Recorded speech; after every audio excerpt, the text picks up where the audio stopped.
第31课：移植科学与不可杀人。想象你正在医院病床上，生命所剩无几，医生告诉你，刚好有一颗心脏捐赠者，配对成功，只要你签字，今天就能手术。你眼眶泛红，满怀感激，却听见医生低声补了一句，这颗心脏的来源，有些人会觉得伦理上难以接受，但合法也确实能救你。你会怎么选择？科技已经走到能换心的地步，却也把我们推进一个道德灰色地带。你可能从来没想过，有些救命的行为可能与圣经中不可杀人的诫命悄悄产生冲突，而这不是神学院的难题，而是现在医院里真实上演的难题。今天我们要聊的不只是器官移植的医学进展，而是当科技挑战信仰，我们该站在哪一边？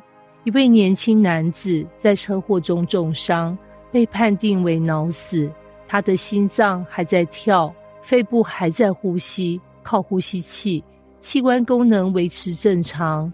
医院迅速联系家属，他可以成为捐赠者，帮助5位正在等待器官的病人重获新生。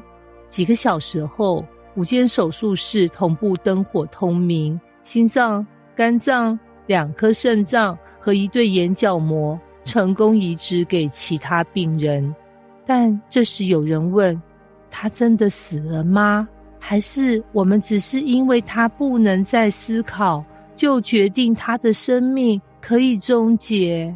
这不是科幻小说，而是移植医学的真实日常。而这样的情境也让我们不得不问，圣经说不可杀人，那么我们怎么看这种为了救人而提前取器官的行为？在过去，死亡的定义很清楚，心跳停止，呼吸终止，全身冰冷。但在移植医学的推进下，死亡的标准改变了。为了不让珍贵器官因全身坏死而失去价值，现代医学引入脑死作为死亡定义。当大脑完全丧失功能，即使心跳还存在，也被视为死亡。于是器官可以在血液还流通时取出，提高移植成功率。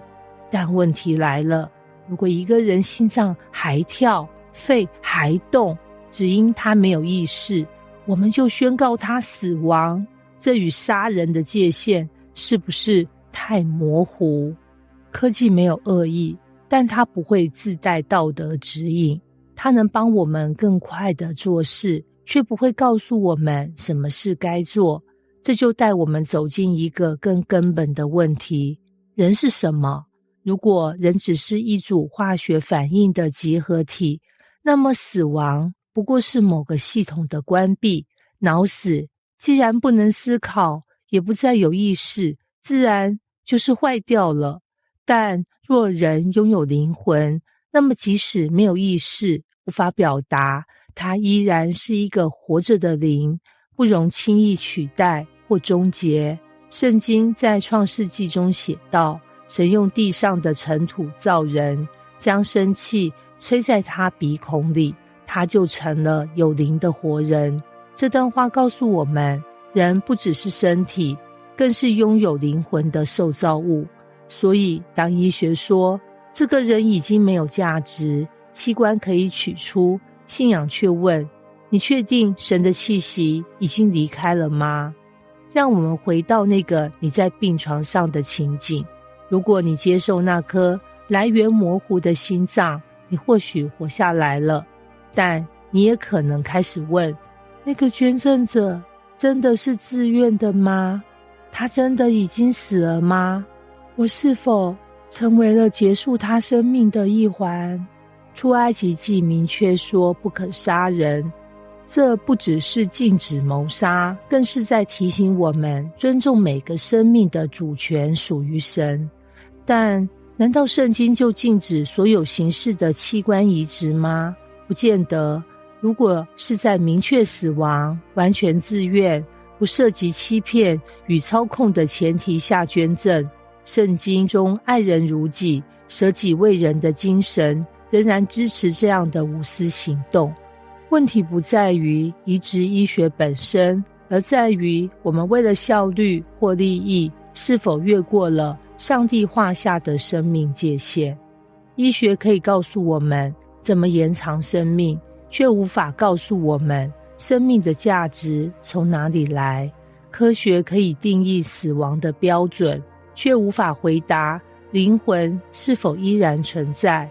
而信仰，特别是对耶稣的信仰，给我们的是一种生命观。每一个人，不论有无意识，不论健康与否，都是神手中独一无二的创造，拥有无可替代的价值。耶稣说，我来了是要叫人得生命，并且得得更丰盛。约翰福音10章10节。他不只关心人能不能活下去，他更关心我们是否活得对，活得尊贵。结语，在科技与信仰之间学会敬畏。科技不会停下脚步，未来我们可能够列印器官、复制人脑、冷冻再复活，但不论科技多厉害，我们始终得面对一个问题：你相信人只是肉体，还是你相信人有灵魂？如果你相信人有灵魂，你就不能只凭着合法与有效率来决定生死。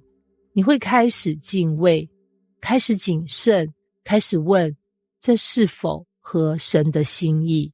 从相信科学到相信耶稣，不是放弃理性，而是让理性回到造物主的手中，因为唯有创造生命的神，才有资格定义生命的价值与终点。